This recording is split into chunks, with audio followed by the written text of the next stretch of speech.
Hi there, welcome back to American Literature, 1820 to 1865. Picking up where we left off, we're talking about how the American literary scene has changed. Now, one factor that we need to keep in mind is that the nation is expanding. This is the period where we're also going to see the Louisiana Purchase, which basically more than doubles the land size of the United States, and that's a big deal. But there's another reason why American literature has trouble taking hold and is still kind of in its infancy in this period, but makes great gains forward. Because there's no copyright law between nations, a lot of US publishers are relying on reprints of British books uh, because they're cheaper. If you don't have to pay copyright to anybody, if you don't have to pay royalties, it's your profit margin is going to be much bigger than if you have an American uh, book where a certain portion of that money is going to that writer. That's going to be more expensive, and plus, it is almost always more financially viable to give a public or an audience something you already know they want rather than try something new. Think about this in today's motion picture marketplace. So many things are sequels or franchises or reboots. That's because people in the economic side of the culture business want as close as they can get to a sure thing. That's a general rule. We do have, people on the vanguard, but in general, that's a pretty good way of looking at it. The other thing to keep in mind too is that British books are also shipped everywhere throughout the U.S. because of uh, advances in river transportation and also rail or train transportation too. So we've got those elements also disseminating books, and of course disseminating those cheaper books, faster and more permeably than, say, those more expensive but innovative American books. So that's what American authors are kind of having to push back against economically, and that's why it takes a little bit longer for American literary tradition to really ingrain itself. I mean, there are market forces at work here. And also, even though the readership is growing in the US, there are very, very few American writers during this time period that can solely make their living as full-time authors. In other words, they've probably got a side gig or two or a main gig and they write on the side. A lot of these people wrote for journals and newspapers, for example, or were clerks or practiced law or had some other kind of reading and writing based occupation to pay the bills. Being an author, being a literary artist is like being any kind of artist. It can be a real feast or famine uh, occupation. Here we have a nice picture of the riverways, view on the Erie Canal. And what you need to know about this basically is that transit and business via rivers is extremely important during this time period. Um, if you notice the pattern of settlements in the United States and practically any other growing community or civilization, anything close to bodies of water is going to grow first and grow faster as a general rule, because being close to a body of water provides economic benefits and it provides community benefits too in terms of resources like fishing. Um, it's just the way it goes.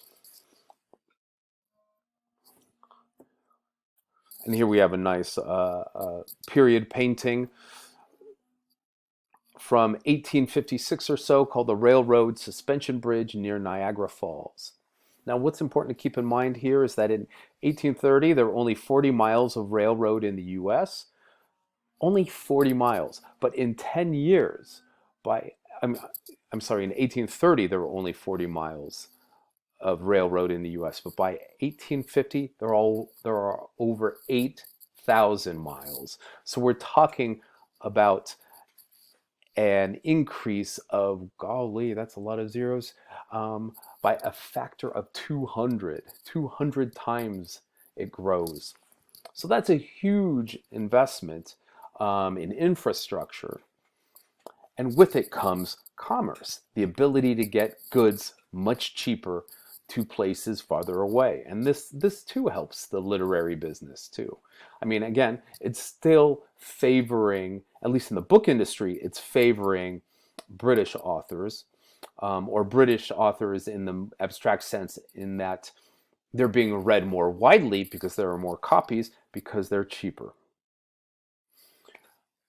Those British authors aren't financially, benefiting at all in the material sense. Somebody's reading Charles Dickens in Chicago in 1850.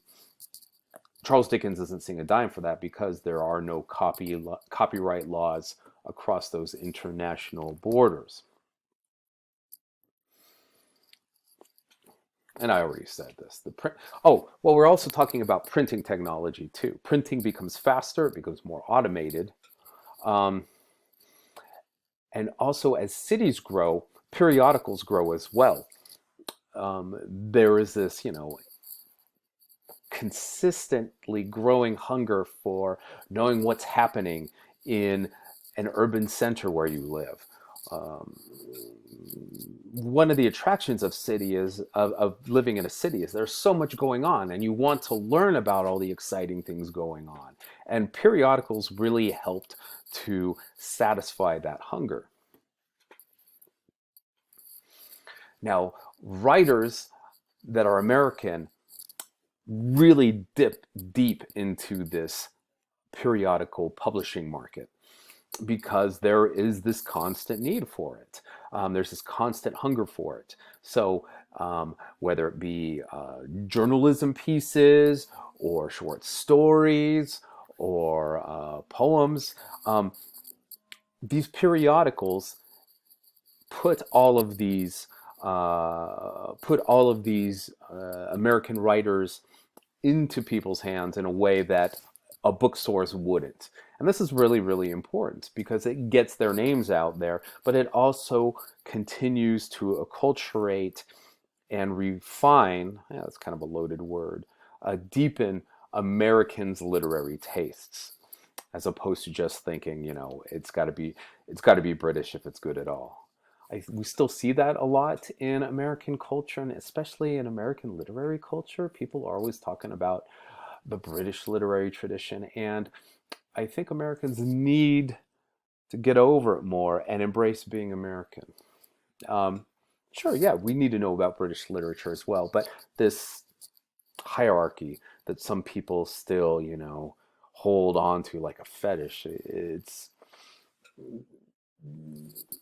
not critical, it's fairly biased, and not really reflective of the innovative potential of the United States. So, here is one very popular journal called Godey's Ladies Book. And so we've got an increase in readership, and that increase in readership means that you've got more niche publications coming out. In other words, publications that are focused towards one subgroup of the population as opposed to another. And this is really important for business, but this also encourages readership among all of these subgroups more. And if you look at it very closely, you'll see that it says at the top, a library in itself. And on the bottom part of the oval, it says, mothers take the ladies' book for their daughters whose mothers took it for them. So it's establishing this genealogical tradition from one American mother to her daughter, and from that daughter to her daughter. So we're beginning to find, in some ways, a gendered literary tradition, or at least a gendered literary readership developing in the United States. And you can tell this in some ways, this is very traditionally um, feminine for its time. Women all in a room together. They are reading, but they are also in charge of, taking care of the children. But a lot of really important women writers of their time got paychecks through these kinds of specialized periodicals. But, male authors also published in Godey's as well. Edgar Allan Poe and some of his creepy stuff got into there. So go figure that.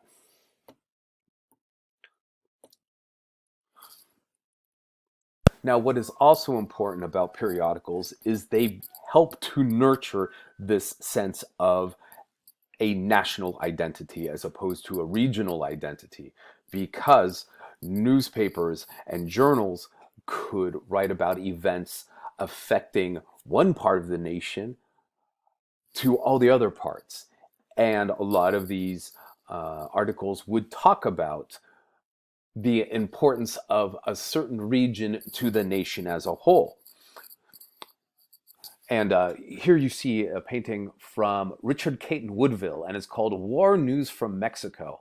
And this is one of the most popular and iconic images of the antebellum period in American history. Antebellum meaning before the war, right? Antes. Now, this is about the Mexican-American War, and if you notice, right here in the very middle of the frame is the newspaper itself.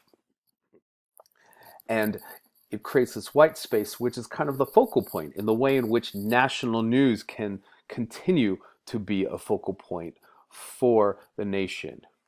And if you notice, everybody is just gripped on hearing about what the latest news is about this conflict with Mexico down near what will become Texas.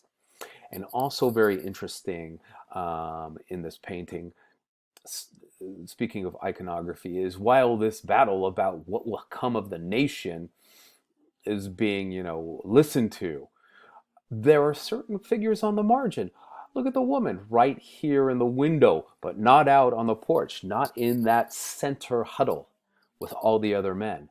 And you also do see two African Americans, presumably slaves, right down here too, in much less refined clothing, clearly not part of this inner circle too. So if we want to look at a semiotic or symbolic interpretation of this picture, it's still saying a lot about, even though there is a national identity starting to grow through technology, advances in printing and transportation, there is still a very strong hierarchical sense of who matters and in what degree in American society. Women and people of color being on the outside of that. So, coming up next, related to that image, which in some ways makes it pretty explicit what the hierarchies are in American society: white men, then white women, and then African Americans or slaves, people of color. The idea of rebirth of literature also comes with notions of reform and conflict. And Ralph Waldo Emerson, who we'll be looking at a little bit later in this video, or probably the next one, says this very explicitly. The doctrine of reform had never such scope as the present hour. And he's talking about reform for universal human rights, the abolition of slavery, but also for the forwarding of universal human rights for all peoples and also for all genders. I mean, he was fairly binaristic or dualistic in his thinking about gender. That was fairly standard at his time, at least for him. But still, he's all about saying that, there is a way that we need to rethink humanity and the rights given to humans. There are also these reform movements inspired by American writers, and that's going to have to come up in the next video.